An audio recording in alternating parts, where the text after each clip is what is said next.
Welcome to Yo-11 Minutes. Yo-11 Minutes, mostly Vegas, no BS casino experience, and more. Michael Traeger is a casino and travel loyalty expert who also helps people turn their travel dreams into reality. And now, Michael Traeger. How's it going, Michael? It's going great. Everything's good. It's a good day. It's been a good week. It's been a long week. I miss Vegas already. I was thinking about Fontainebleau today. What about Fontainebleau in particular? I was thinking about it because somebody asked me if I could book them at Fontainebleau for January. And I said, I'm supposed to get on that stuff. So I'm starting to think about it. So I started poking around to see if they're going to have like a cool luxury program. So that's it. Yeah, I haven't thought about it a lot. I mean, but it's pretty exciting. New hotel, new property. And only 1 week after Durango opens, so a bit of a buzz going around Las Vegas right now about new things to do. Yes, and I also hear there's a car race. Yeah, I heard something about that. I don't know. There are going to be cars that are racing. I suppose. That's what I heard. Yeah. I heard something similar. Might be true. Maybe. Yeah. Who maybe. knows? We'll see. No, I think it's all going to be. Everything's going to be great. So what's happening? Do we have any news today, or is it a slow news day? It was a slow news day, but we do have a blurb, so I'm not going to give it the pomp and circumstance of an actual news story. But MGM and Caesars have both reached tentative deals with the Culinary Workers Union, thus avoiding a strike. Wynn is negotiating with the union as we speak. If Wynn's deal with the union at Boston Harbor is any indication, it's safe to say your next Vegas stay will not be disrupted by a union strike. No word yet on what's happening at Treasure Island or any of the downtown properties. That's it. What are your thoughts, Michael? My thoughts are, I am not surprised. Same. That's my thoughts. Yeah, same here. Not surprised. I know it's not exciting anymore because none of the influencers are going to be able to say, "What if they strike? The strike is coming. What'll happen? Oh my God, they're teaching fill in the blank employee who doesn't get near culinary how to mix drinks at the bar." So it's not there. You know, and I'm sort of actually happy about this because my biggest nightmare is for a slot tech to be mixing my martini. Like I really just don't want that happening. Hey, I make a mean martini. I mean, as long as I follow the instructions in the app, I'm fine. You know. Okay. That's. Oh, you know what? Actually, what's so funny to think about when they retrain, like when there's a strike, and you think of the people who are not, who are not union people who have to do the union jobs that they don't regularly do, and you could think of some like really funny scenarios going on there. Oh yeah. That would be. I mean, I don't think so. No, I think some slot techs do have a union. I think I'm trying to just picture like someone from the front desk trying to fix a slot machine. It's kind of funny to imagine, especially like where's the Apple menu? It's like there is no Apple menu. It's just that's not how it works. But with more thought, I could see some pretty funny scenarios happening there. Well, the other thing is too, that's what people take for granted, like it's amazing to see like an amazing cocktail waitress or a cocktail waiter with like a tray with like 12, like with 20 drinks on it, running around giving all these drinks out to somebody. Like, think I couldn't do that, right? You can hand me a tray with 20 drinks and I'd be able to figure out who gets the drinks and not drop the tray. So I think people take that stuff for granted sometimes. It's sort of interesting to watch but we're not going to have a strike. So yay. What a surprise. It's best to leave those kind of jobs to the professionals, because it could get messy.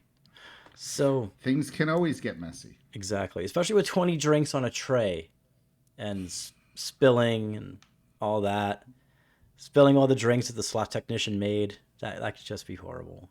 Nobody wants that. It's bad for everyone. Spilling the 20 drinks this slot technician made on the slot machine. Which is the worst. Oh, dude, I can't tell. Oh, man. I can't tell you how many times I've opened up a slot machine and just the smell of old beer rises out of it. And it's like, oh, you got to be kidding. Some idiot spilled beer in this damn thing. uh, there is it's tough. I mean, people are sloppy. Hey, people spill drinks all the time. Some people spill more drinks than others, but what can you do? It's the way. It's Vegas and life. Spilling drinks, it's the Vegas way. Yeah, for sure. That being said, as opposed to having a tease, we have something uh, new and special today. It is now time for a Vegas history moment. Greetings, ladies and gents, and now it is time for a Las Vegas history moment. A moment of Las Vegas's history. Brought to you by TravelZork. Take it away, Michael. Well, today's Vegas history moment is going to just be touching a little bit on Stardust in a rather random fashion because we decided that once a week we want to do a Vegas history moment. And I hate to break it to everyone out there, but we do not spend hours and hours preparing for this show. We just sort of do what we're going to do because we feel it's more interesting that way and also more fun. So we're going to talk a little bit about the Stardust today. Do you have anything prepared for Stardust at all? We No, going by the. absolutely. I'm absolutely not. I'm just gonna talk. Based on the picture. We have some pictures, so I'm just gonna talk about Stardust, which really, if you want to be a cool kid, if you get into a taxi, don't tell the taxi driver you're going to Resorts World. Say, take me to Stardust, because Resorts World was Stardust. That's right. That's right. And at Resorts World, they do have an honorary Stardust sign over by one of the lobbies. It's pretty cool. If you ever go Mm-hmm. to, be sure to check it out. All right, I'm going to queue up some of those pictures you told me about, and here we go. Oh, we'll start off by talking about the fact that Stardust was a really interesting property because they had a Baccarat room for a mid tier property. And Baccarat was a really big deal then.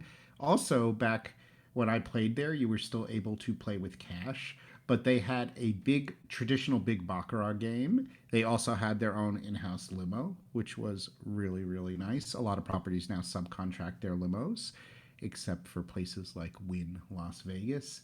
And it was a really special property. I think what's so interesting about it was that Stardust was a mid tier property that had a lot of gambling action. So the price of the hotel and everything, it wasn't the bougiest place in the world, but still had a lot of really great gambling going on and a really great gambling atmosphere.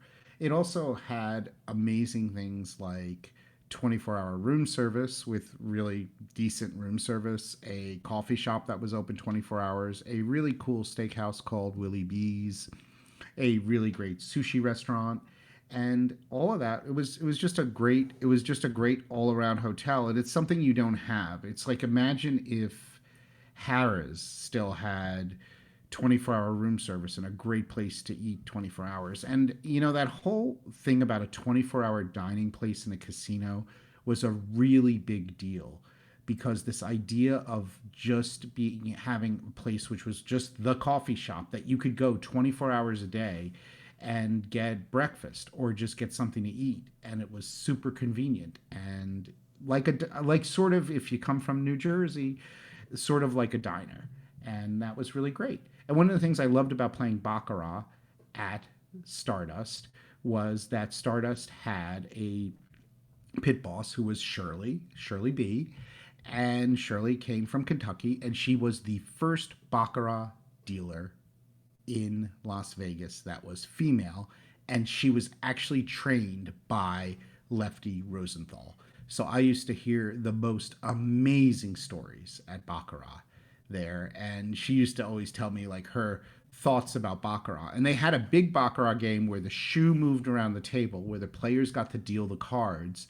And that was actually a $25 game, which was pretty amazing. What I would do again to have a $25 game where you can deal and face the cards, drink premium alcohol, and just sort of chill and relax. So That's a little bit of Stardust, but I'm interested, maybe, Michael, if you have a couple of questions about Stardust, about what it was like. Yeah, so for Stardust, I've never gone. It was already gone before I went to Vegas, but I always had this, if I could go back in time to see any casino, it would be Stardust. And maybe the Mint, maybe. But definitely Stardust. Uh, there's a lot of like stories of lore about the Stardust, and people have fond memories of it. It's very enriched in Vegas history. Uh, Lots of mob stuff as well, of course. Um, do you think that now people over glamorize what the Stardust was, or do you think that it isn't made up, like it still holds up to that kind of lore? I think it holds up, but I think in general, it is that different generation of Vegas than you have today, where you had properties that were sort of mid tier, like Flamingo or Harrah's, that still had a lot of the features that made Vegas so special. The 24-hour dining that was always there, the room service that was always there. Those are the kind of things that made Vegas so, so cool, that you knew like there was always a place that you could go and eat 24 hours a day, which isn't exactly the case in casinos anymore. It's not as simple as it used to be, and it also isn't the case where you're going to have something like real room service at a lot of properties. And I think what you got in Vegas at a property that was mid tier, like say going to the Flamingo in the 80s or 90s, what you got at those properties was a much more upscale vibe, even though they were mid tier properties, which made Vegas an even cooler destination than going to a lot of places. I don't know. Does that sort of make sense? Like the properties like just had more amenities Mhm. for the level they were. So you didn't have to go to, like, I guess if you're in the 90s, like Mirage or Caesars, or to get, or Desert Inn to get, to get the poshest place. You could go to the mid-tier properties and still it was pretty nice. Whereas today, I think that's a lot different. There's a lot different experience. Like, I think the differentiation today between, say, like Flamingo and Wynn is outrageously wide, whereas that kind of differentiation wasn't there years ago. Perfectly summed up. Did you see Lido di Paris, or any of the shows that they had there at the time? You know which show? I remember I wasn't there. I was there. I was actually there for closing weekend, and I Oh, played the okay. final day shift baccarat. I mean, I was there before that. I Uh-huh. played. I played there for about 3 years. But what was interesting, the person I saw the most, I think I saw him twice, was George Carlin. Ah, the seven bad words guy. Yeah, Yeah, yeah. and he was great live. And I saw some of their other shows, but this was past. Lido was already done, Mm. and Aku Aku was gone because they had a great tiki restaurant. So the point that I was there was more Boyd, into the 2000s. Because remember that big tower for Stardust, and this is totally off the top of my head here. We don't use Wikipedia. That big tower wasn't built until the late 80s, I think, early 90s, and that was when Boyd took over the Stardust after all the mob stuff, in the 70s to 80s. So, but they still had the original rooms that were around the pool, but then they had that new tower. And the rooms are very interesting. What was most interesting about the suites at Stardust was that they had this gargantuan shower. Like, literally, you could fit 12 people into the shower. Don't start laughing. I know you're going to start laughing. But you could fit 12 people into the shower. We were having a conversation before this episode, which will not be repeated. But anyway, it had to tangentially do with clowns and what you would do if you could fit 12 people in a shower. No, Anyway, so anyway, the suites were very interesting, and they had very very large showers. I'll just leave it at that.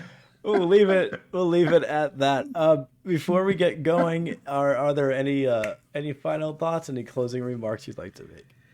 No, I always love to hear what people's thoughts are. Those things, like I think actually I love the question, which I didn't know you were going to ask me that question because we didn't prepare. Because we like to do it this way. I just love the concept of what you said. Like, is that is sometimes is your memory like just so good, but you know what? Those memories really are good, and I still remember all those aspects of the property. And for what the property was, it was absolutely amazing because I truly felt that a lot of the things that I could get there, I get at Wynn Las Vegas. Like access to room service 24 hours a day, access to eating, dining somewhere 24 hours a day, great dealers, that kind of thing. And if you think about it, at a price point that was like a fraction of a fraction of a fraction. So that was cool. Yeah, you didn't get some of the bougie stuff. That's true. But you know what? The Willie B Steakhouse was really, really good. And I got to know some of the servers there, and the food was really good. So, those memories are still strong, and I think they're completely valid. But does Wynn have a shower that can fit 12 people? That's the burning question. No, but Skylofts does. This will be a Future showers. episode. The Future. showers of Vegas that could fit 12 people. We'll definitely have to do. We'll have to do something like that for sure. That's it. It is. Hey, somebody. I'm sure someone's out there googling like which Vegas hotel has a shower that can fit Fit 12. 12 people. I don't know why I say 12. I mean, why not 10 or 8? Eight's probably a better number. Eight's a good I number. think actually 8 is a good number. 10's nice. 12's very, disciple. So yeah, I mean, whatever you want to do. Get 13, get a baker's dozen of people. Why not? A baker's dozen of people. What Vegas shower can hold a Vegas dozen? a Yeah. baker's dozen of people. That's the question. We'll have to do some research and find out. There's always research to be done. That's the beautiful thing about Vegas. But anyway, no, memories are great. This was fun. This was fun to do. I hope people enjoyed it. Indeed. And that's going to do it for this episode. Luxury travel, booking. Sorry, folks. I was just waiting on the teleprompter to catch up. Luxury travel booking, TravelZork Travel. Visit us at TravelZorkTravel.com to plan your next amazing vacation. And please join the conversation on social media. You can find us easily, as all social platforms are, at TravelZork. We'll see you next time, and have a good one.